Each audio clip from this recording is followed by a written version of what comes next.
Being a royal is probably the biggest curse anyone can ever think of. True. It is a very big curse. No, trust me. True. It's a set of fecal matter. Fecal matter. Isingisi bakuthi akusini. Isingisi la kwaThembe. Yeah. Sack of excrement. Yeah, it's a sack of excrement. Fecal matter. Uthuvi. Yalazi uthuvi. Yeah. Ukuba inkosi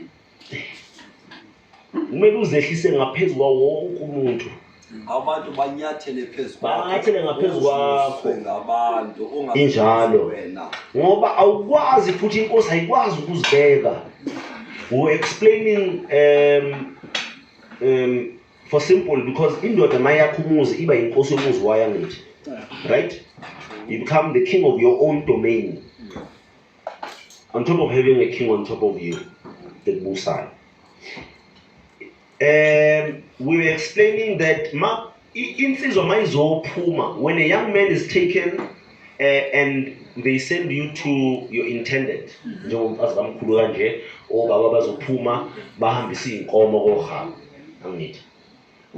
but before Bapuma, they must sit down and discuss me and my tendencies and how I live. And they must see if I am ready for this thing that they are going to impart with me, which is marriage. The same thing is done now to princes, right? There can be 15 of us here. Our elders must sit down and say, okay, Nambona lawyer, hey, lawyer, una linking age. Akakhulu kahle. Asimdinisela kancane. Lawyer, we start lawyer. Asimiyeke. Hello, Jama drugs.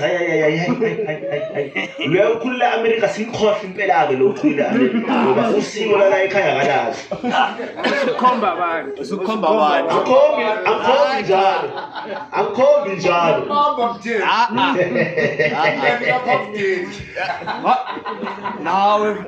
Now udadewethu umntaka Mswati uzaliswe i-basketball player ishanga lase-America. Yazi walahla igazi lakithi.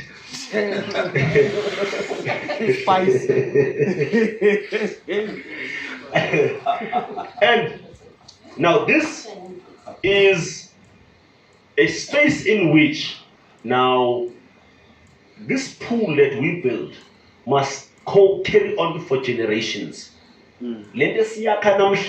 All these families which are gathered here today must have inhlangano, kube nokubambana, kube nembumbo, kube nosuthu.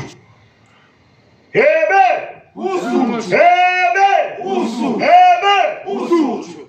Injalo ke ukuthi amakhehla ke ahlangana ukuthi okay, siyambona uMkhanyakude azi uMkhanyakude bakwethu, yes usasemncane, yes uMkhanyakude, hey. Kodwa uMkhanyakude khona lento ayiphethe ayithathe la singazikhona. La singazikhona phela kusemakhehleni angithi. Asaza ngithi. Kodwa kusemakhehleni la ithathe khona.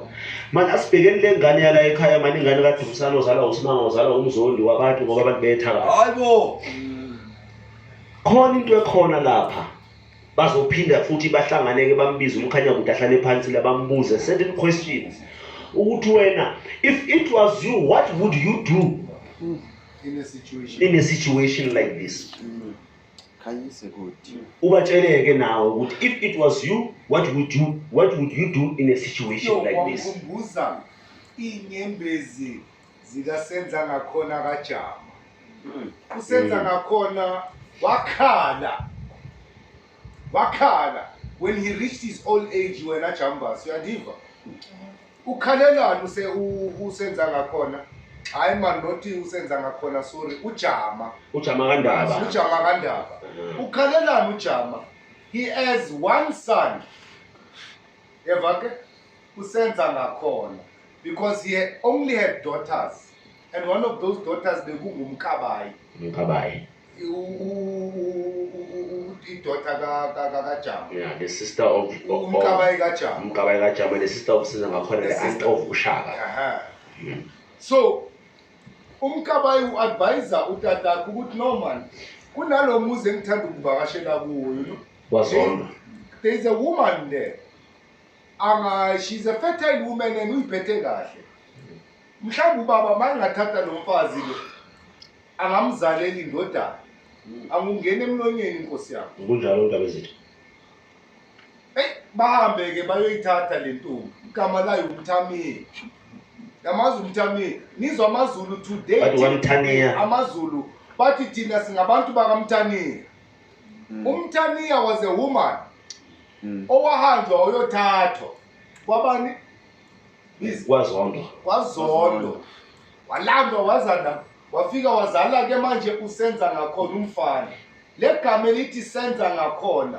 Ujama wayethi senze ngakhona ukuthi intombi wenze ngakhona ngoba naku sesinendodana. You did well. Ngale decision yakho. Eyamakhosi bakwethu ayipheli. The symbols don't stop. The state is run by the church or the spirituality, ubunyanga nobukhosi. Khona isanusi nenkosi ilento eyakha lento esibiza ngobukhosi obukhulu ke amazisi athi moshato moholo.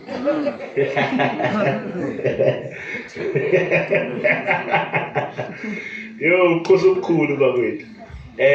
Kodwa ke manje ngizocela amadoda asithi ngengoma emva kwengoma ngiyacabanga ukuthi ama refreshment azolokotha athi bese sizocela uHabu uPrince Maruka asisukumele emva kwalo ngiyabonga. Thank you.